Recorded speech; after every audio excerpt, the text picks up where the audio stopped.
छत्रपति शिवाजी, एक वैरागी राजा।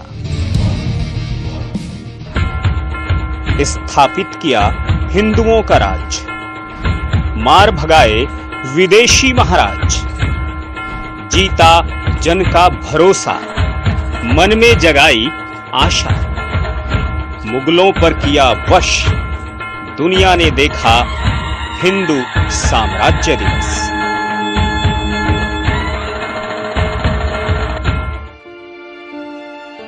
महान विचारक दत्तोपंत ठेंगड़ी ने नेपोलियन बोनापार्ट और छत्रपति शिवाजी की तुलना करते हुए कहा कि नेपोलियन वाटरलू में हारने के बाद नहीं उठ पाया, जबकि आगरा में अरेस्ट होने के बाद भी शिवाजी ने औरंगजेब को दक्षिण की खाक छानने के लिए मजबूर कर दिया और बाद में वो वहीं सुपुर्दे खाक हो गया।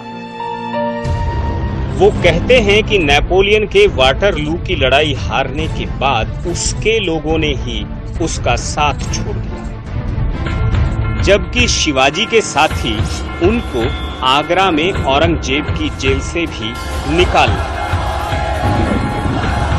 नेपोलियन का राज्य नेपोलियन की आंखों के सामने धराशायी हो गया, वहीं शिवाजी की प्रेरणा और पेशवाओं के पुरुषार्थ ने सदियों तक राज्य का संचालन किया। छत्रपति शिवाजी ने जमीन ही नहीं जीती, लोगों के दिलों को भी जीता।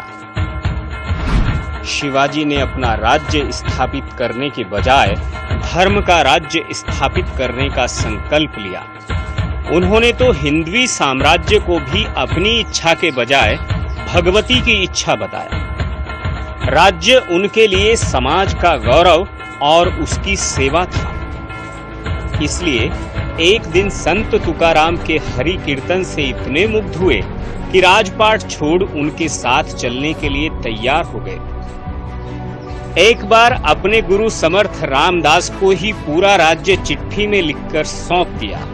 उन्होंने राज्य को पद नहीं, दायित्व समझकर उसकी सेवा की।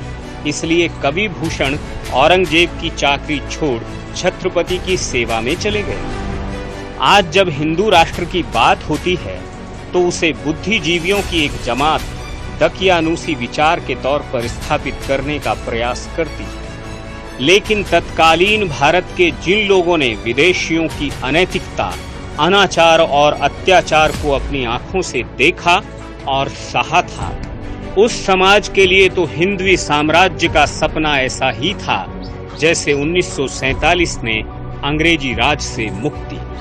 मगर एक रक्त पीढ़ी आज भी ऐसी है जो देश को देश मानने के लिए तैयार नहीं है। दरअसल उन्हीं के लिए संविधान है।